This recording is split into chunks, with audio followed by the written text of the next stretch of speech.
Welcome in to the Locked On Knicks podcast. Today, we answer your questions, including the adjustments the Knicks need to make heading into Game 3. You are Locked On Knicks, your daily New York Knicks podcast, part of the Locked On Podcast Network, your team every day.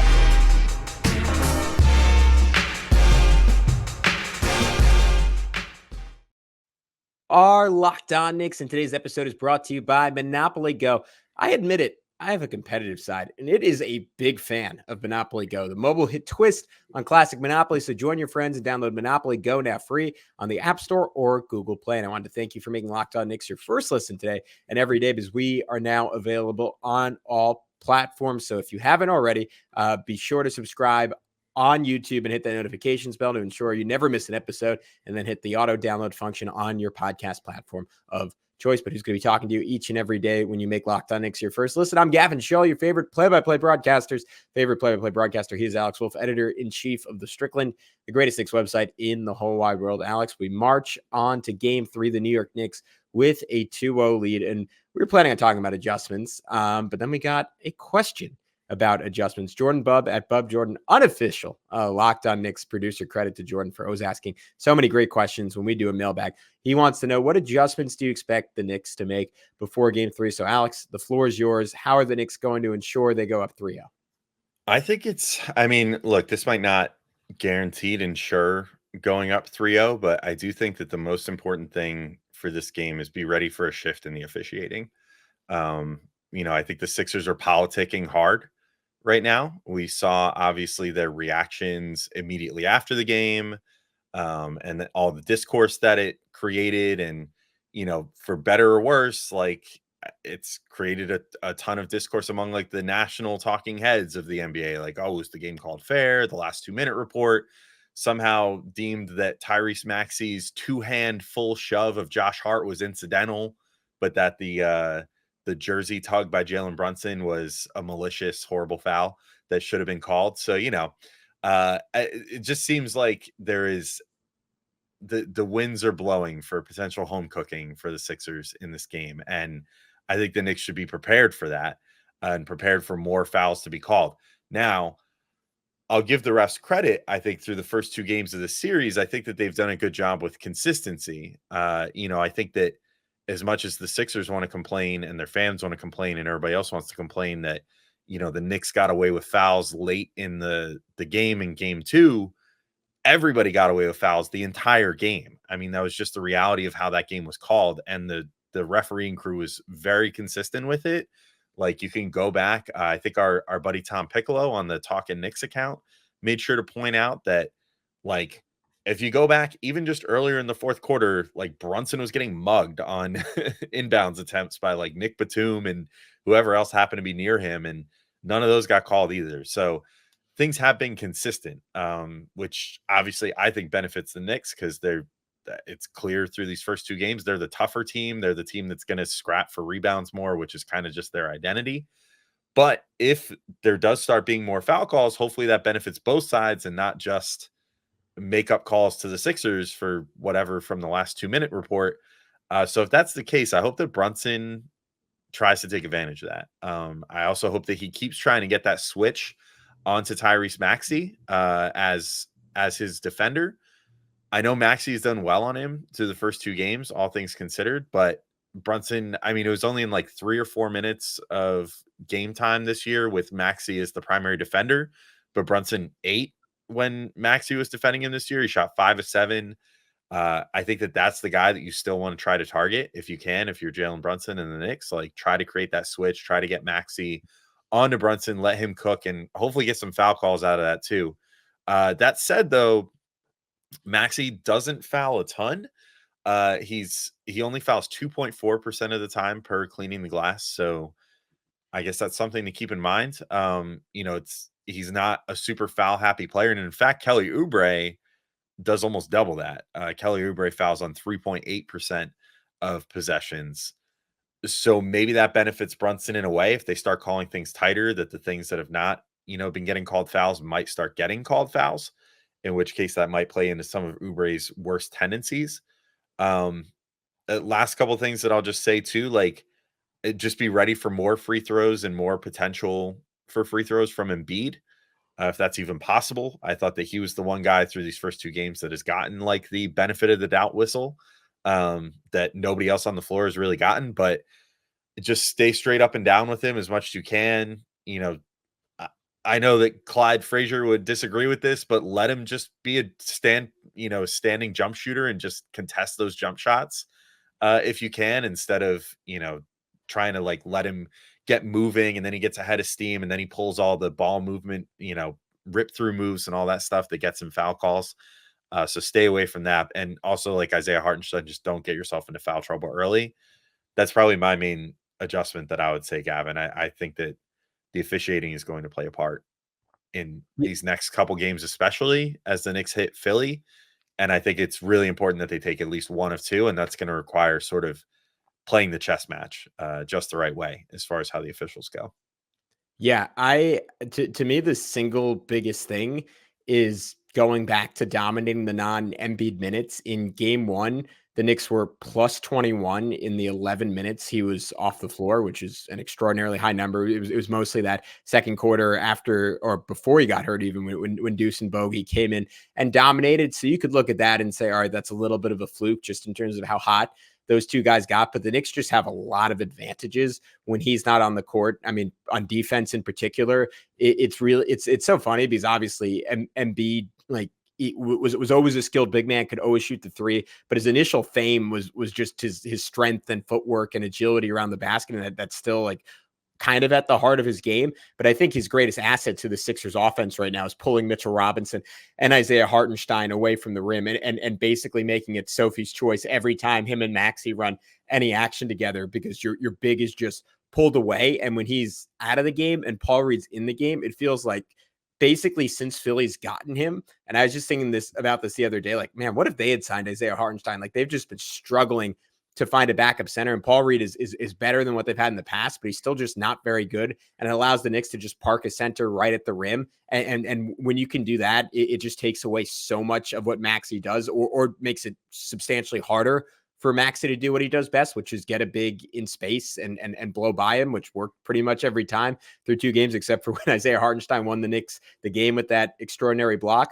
And it also on the offensive end should allow Jalen Brunson to get going. That's been a missing piece, partially because Tibbs has often lined up the minutes that Brunson's off the floor when Embiid's off the floor. I kind of want to see him put Brunson on the floor for those minutes, because I think it's a chance, as I mentioned after game 1, to get Brunson into his mid-post bag, let him use power against Maxey instead of trying to speed by him and being forced to play that in-between game where he can often get blocked from behind. And the 2 other things I had, and I'll keep them quick, Alex, because I want to hear your thoughts on them.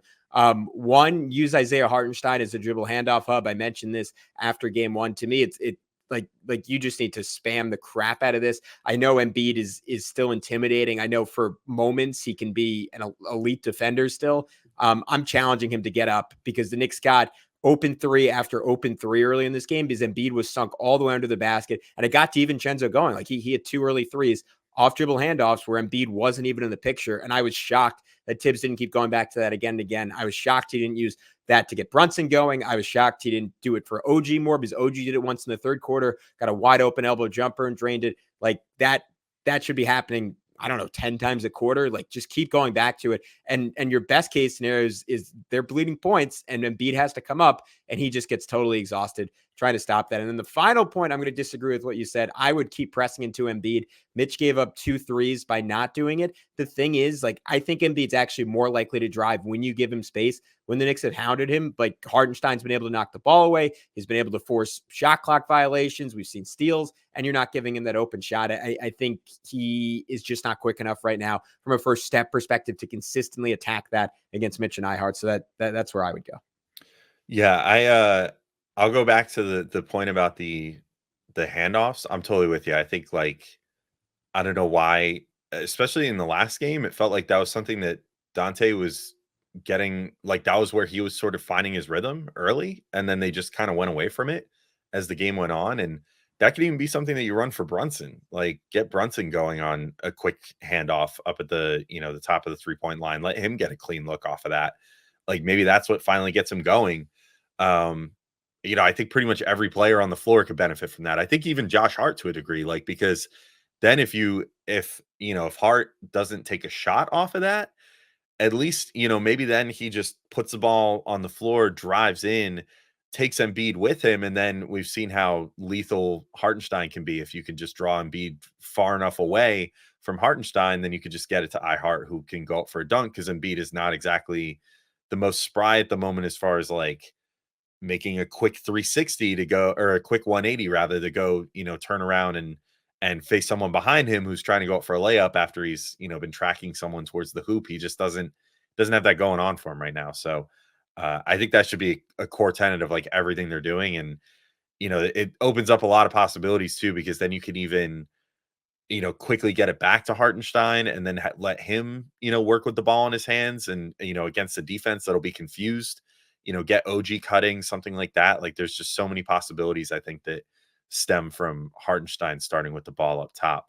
But we're going to talk about Hartenstein a little more in a second too, because we got asked a really nice question about if the Knicks should start using more high pick and roll to sort of try to utilize Hartenstein better and take Embiid out of the game a little more. We've got a question about Precious Achiuwa coming up. We got some other great questions, including the ultimate one: will the Knicks win Game 3? So we're going to get to that in just a second. But first, passion, drive, and patience, the formula for winning championships, is also what keeps your ride or die alive. eBay Motors is everything you need to maintain your vehicle and level it up to peak performance. Superchargers, roof racks, exhaust kits, LED headlights, and more. Whether you're into speed, power, or style, eBay Motors has you covered. With over 122 million parts for your number one ride or die, you'll always find exactly what you're looking for with eBay Guaranteed Fit. Your part is guaranteed to fit your ride every time, or your money back. Because with eBay Motors, you're burning rubber, not cash, with all the parts you need at the prices you want. It's easy to make your car the MVP and bring home huge wins. Keep your ride or die alive at ebaymotors.com. Eligible items only. Exclusions apply. eBay Guaranteed Fit, only available to U.S. customers. All right, let's keep it going with this mailbag. We mentioned the one on adjustments, and now on Isaiah Hartenstein at Tony4NJ from YouTube. Do you think the Knicks should maximize their usage of iHeart on a high pick and roll to keep Embiid out of the paint? With drop coverage they're running, he's stuck under the basket, which in turn puts a lid around the rim. Having Embiid up more allows more backdoor cuts and open shots that the Knicks have been thriving on all season. So this is basically a variation of what we were just talking about on the dribble handoffs, Alex. But I want to point out a variation to that variation that you can do in pick and roll more so than you can do in the dribble handoff game. And that's having Isaiah Hartenstein set the picks really far up the floor. It was something that Benji mentioned that you can use to combat Embiid in that drop defense and really make it painful for Philly to stick in that, and particular with the kind of shape Embiid's in. And we don't know. He might look a lot better with these 3 days off back at home. So that's certainly a factor, and that could change things quickly. But if you're the Knicks, you have to test that early in this game. And a way they can do that is by having Hartenstein set picks basically just inside half court and have Mitchell Robinson do the same thing. And what you're likely going to see in those situations is whoever's guarding Josh Hart is probably going to peel off him. They're going to guard Brunson, and whoever Embiid will probably jump over to Hart. But then you might be able to hit iHart on a short roll, and he might be able to act as a short roll playmaker. And if they don't do that, you can see Brunson just launch some deep threes, which I don't know if he quite has the legs for right now. But we kind of saw as the season came to a close, like he started getting that back into his bag, where it seemed like he was exhausted for a bit and the 3-point percentage was really falling off. He got clicking there the last 10 or so games, maybe with these few days off. He'll have the legs. He'll be ready to do that early in this game. And Brunson hitting some off the dribble threes. I mean, the Knicks have just been scrapping by. That would give them a little bit more margin for error. Yeah, I think also too, even if you're not getting, and this is something that Tony in the question alluded to, like even if you're not necessarily getting a ton of extra, 3-point production from Brunson on the pull-ups like that, at least then you just keep Embiid away from the hoop, because then you can get Josh Hart cutting to the hoop and receiving passes going in. You can get OG Anunoby making those baseline cuts that he's so good at and basically going unimpeded to the hoop if Embiid's not there, because Philly definitely doesn't have anyone else that's going to challenge an OG Anunoby at the rim and make any sort of difference that would be out there at the same time as Embiid. So, yeah, I think it's a good point by Tony. And like, it's a similar concept. It's just use Hartenstein, use the screens, try to make Joel Embiid move around on defense and make him tire himself out there. Like, he obviously, between the play-in game and then these first two games, like, he doesn't look 100%. I mean, he played really good last game, to his credit,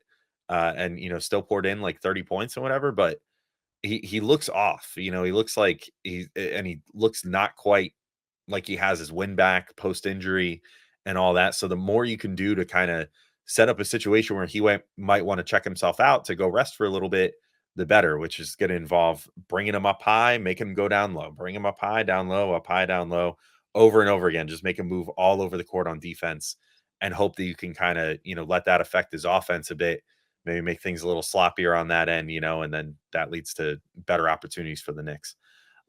So we got another question here that is an interesting one, because it's kind of out of I don't want to say out of nowhere, but it's a guy that we've sort of forgotten about. And Victor Miguel at Victor_Miguel_B on Twitter wants to know, can Precious have any minutes in Philly? And I think this is an interesting question, Gavin. I don't know where you find those minutes for him, because maybe you put him in for the non-Embiid minutes. I wonder if maybe that would make a difference in terms of when Paul Reed's out there, who's not the most imposing presence. So maybe you don't need the like sort of overkill of having Mitchell Robinson out there to deal with him on the glass and stuff. And maybe having Precious out there who can functionally handle the ball a little bit, who can occasionally hit a three or two. Maybe that helps. But I don't know. Where do you stand on potentially working Precious in? Yeah, I don't think it's a crazy idea just because of the energy he provides. And he obviously, iHeart is so good in the short roll game as a passer, but as a pure pick and roll dunker, Brunson, for whatever reason, just has far and away the best chemistry with Precious of anyone on the team. And I think part of it is that this is the first time he's ever really played with Mitch with legit 4-out spacing. And we've seen a bunch of times this series where Mitch has rolled and been open for a dunk, and whether it's Brunson or a different ball handler, they haven't hit him. So if I'm circling back, that's another adjustment I want the Knicks to make. But ultimately, my answer is no to this. Like, Mitchell Robinson's been incredible. Isaiah Hartenstein in game 2 was incredible. Like, I just don't want there to be a minute where one of those two guys isn't on the floor. And Precious gives you an advantage in terms of his ability to switch on to Maxey and kind of hold his own. But we've seen iHeart and Mitch do a pretty good job in that. If you want to tell me that switchability is worth it in the non-Embiid minutes, sure, I'll hear you out on it. You can't play him at the 4. The Knicks are already just too lacking for offense. And we saw near the end of the year that puts their offense into a complete nosedive. And you can't play him at the 5 when Embiid's on the floor. So the scenario you mentioned is the only one you think about it. I just don't think it's quite worth it. Yeah, I'm kind of with you too. I mean, I think I would use him situationally, to use a Tibbsism. I think it would just come down to, like, does something look fundamentally wrong with the Knicks, in this game? Like, are they not getting good production out of iHeart or out of Mitch for a stretch or whatever, and just need some new blood injected? Like, that's kind of the luxury of having Precious, is that what he's capable of. That he can step in pretty much unprompted and give you some really, really good minutes. Now, we've also seen him give some not as good minutes, in limited time. And he definitely did better when he was given like a longer leash and more guaranteed play time during the super injured stretch. But, I think that he could be an interesting break in case of emergency option, where it's like, all right, things aren't working. Let's go out there and just try to like play speed ball and just go run in transition. And, we'll run Precious at the 5, OG at the 4, and like Hart, DiVincenzo, and Brunson or something, and just see how that goes. And just like try to run, get out in transition, kick out to guys for threes, whatever. And if the defense suffers a tiny bit, then so be it. But we just need to do something on offense. Then maybe that's your solution. But until such a time where that happens, I would not worry too much about trying to get him minutes, because this also isn't the team where you would potentially want to throw him out there as the backup 4 for any stretch of time, because the Sixers don't play a particularly huge lineup, and they're certainly not out rebounding the Knicks. So you definitely don't need like Precious and Mitch out there to gobble up rebounds with the second unit or something, because the Sixers just don't have that sort of presence clearly through these first 2 games. So Yeah, I think that's where I stand there. We have a couple more questions coming up, including some interesting ones that are sort of examine has how things have gone for the Knicks, even with Brunson not playing well, been sort of a blessing in disguise so far because of what it's brought out of the other players. So we'll get to that in just a second when we get back into Locked On Knicks. This next segment is brought to us by our sponsor, BetterHelp. Sometimes we all need the opportunity to get something off our chest, big or small. Certain things can really start to get to you. It's important to let that out, especially to someone who's unbiased on your life. So today, I want to say how I really feel about something. You might even be thinking about the same thing this week. I'm gonna go positive this week. I'm reflecting on game 2 and how incredible that win felt and how unbelievable it felt, and all the times that the Knicks have made me feel not so good and feel some pain. And I think it's good perspective on those tough times that without them, you don't have the contrast and the incredible wins. You wouldn't necessarily appreciate them as much. In fact, you'd start to become a little bit numb to them. So I don't know what that has to do with mental health, but therapy can be different for everyone. Most of us have bigger problems than our favorite sports teams, and it's important to get things off your chest every once in a while. If you're thinking of starting therapy, get BetterHelp a try. It's entirely online, designed to be flexible and suited to your schedule. So visit BetterHelp.com/LockedOnNBA to get 10% off your first month. That's BetterHelp, HELP.com/LockedOnNBA. And today's show is also brought to you by DoorDash. And this Mother's Day, get something thoughtful for mom on DoorDash. Surprise her from wherever you are with fresh bouquets, the latest tech, gift cards, self-care treats, and more to make her day that much better. Get thoughtful gifts she deserves with the convenience you need. So choose same-day delivery or schedule a week ahead from when flowers and gifts should arrive to her door with DoorDash, and shop with savings that would make her proud. With a Dash Pass membership, you'll save with a $0 delivery fee and reduced service fees on eligible orders from Dash Pass merchants that meet the minimum subtotal. Other fees, including service fee, apply. Terms apply. So get a Mother's Day gift as unique as she is with DoorDash. Use code LOCKEDONNBA to get 50% off your next order, up to $15 when you spend $15 or more on your next flour, convenience, grocery, or retail order now on DoorDash. That's Locked On NBA. Order using DoorDash today. Terms apply.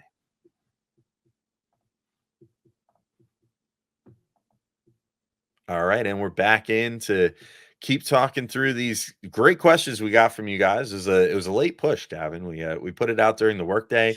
Clearly, everybody's up at night thinking about the Knicks because we put out another solicitation. Got a bunch of questions came in right before we started recording here. It's a real life example of the he's thinking about other girls, and it's like, Right, exactly. What should I ask Gavin and Alex tonight? He's thinking about it. No, he's asking Locked On Knicks questions. Yeah, exactly. So let's get into two that are sort of linked here. I think these two questions are very similar.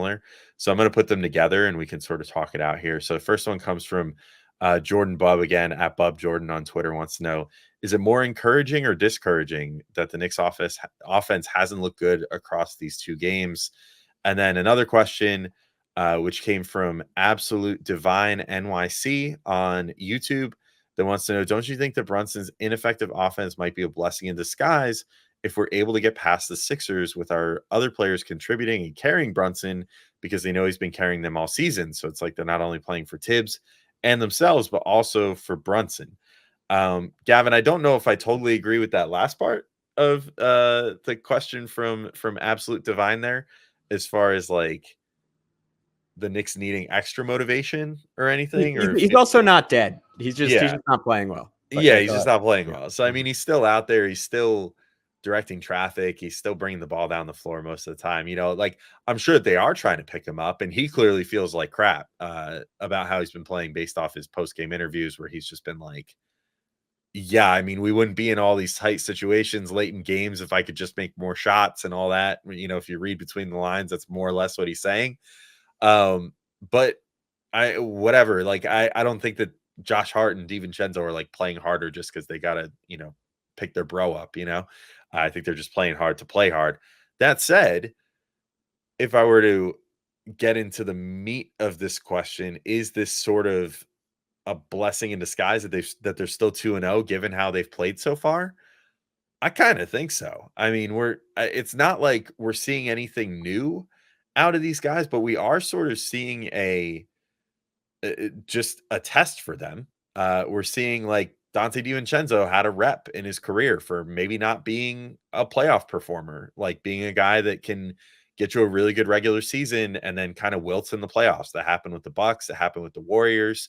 Like it's happened throughout his career. Like he was injured and didn't even end up being a part of the Bucks championship run that year. So like he's never really had his chance to prove that he can do what he can do in the playoffs. And we're seeing him step up and do that and make big shots, make the biggest shot the other day.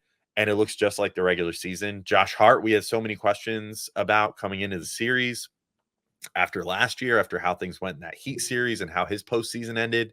And he's, I think, been proving like, hey, the 3-point shot is going down to a degree, but even when it's not, I'm finding ways to still contribute to this team and all that stuff. And then we're seeing like Isaiah Hartenstein, Mitchell Robinson have, elite outings against the reigning MVP. And I think in general, the Knicks are doing pretty well as far as like that they're showing that they have the depth and like the just the clutch gene and the big play, big game mentality to deal with having their superstar shoot under 30% for the first two games and still come out 2-0 against a team that is not really your typical 7 seed.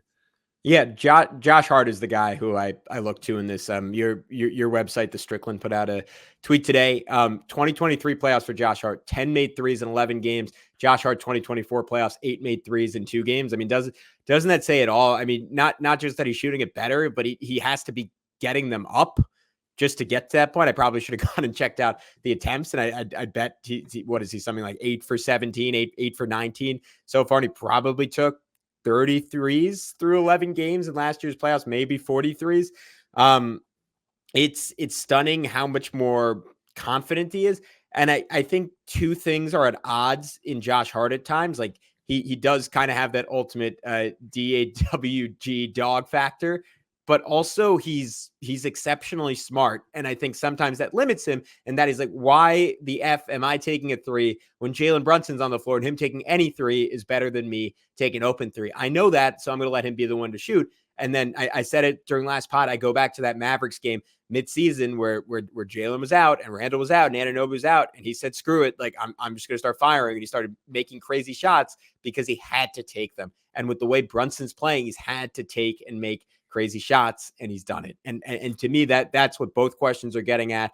And I think the other thing Jordan's getting at is like what this suggests going forward. Now all these guys are confident. Now all these guys feel a part of it. If Jalen puts that Superman cape on again, throws off the Clark Kent glasses, and gets back to who he's been this entire season, the Knicks are just going to be that much more deadly with all these guys operating at full throttle. All right.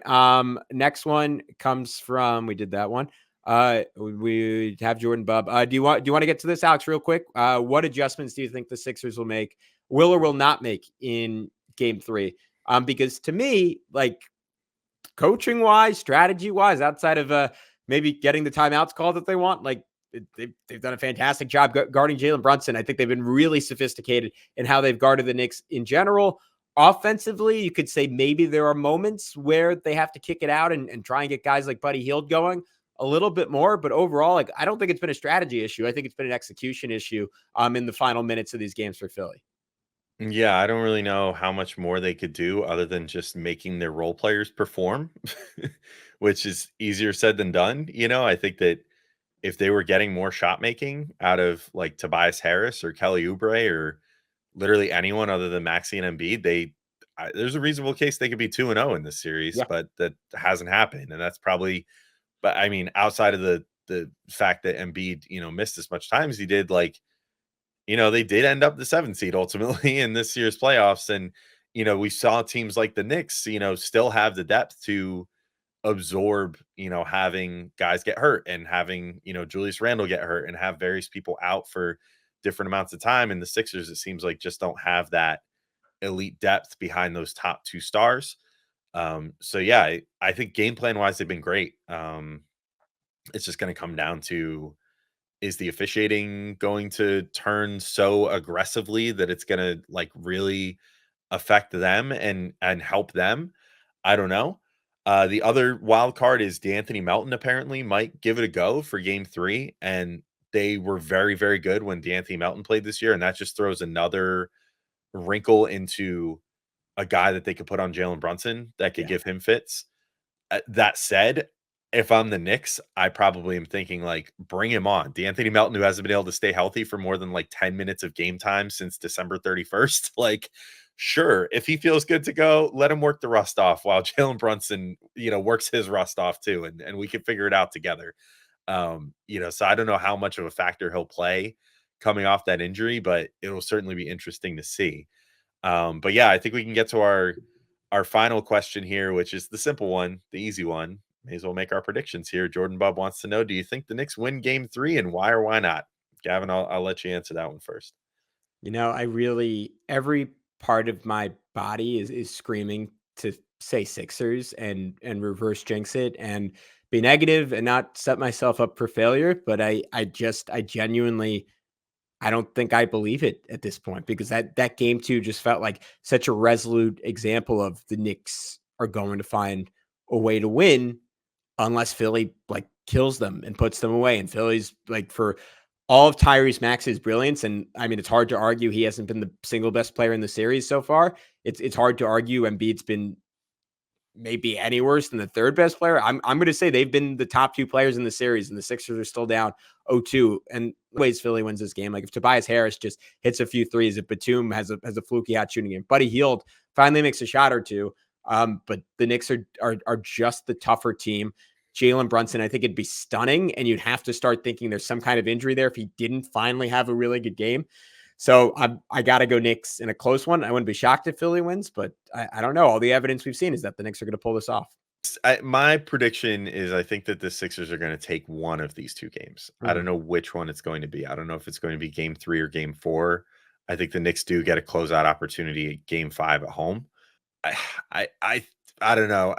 It maybe feels too conspiratorial of me, but I just feel like the officiating is going to play a part in this game. I think it's going to be called a lot tighter, which I think will benefit the Sixers because they're a team that gets more benefit of the doubt on calls. And when I say that, I specifically am looking at Joel Embiid. Like, I would not be surprised if he shoots like almost as many free throws as the entire Knicks team does. It's going to be just one giant makeup call.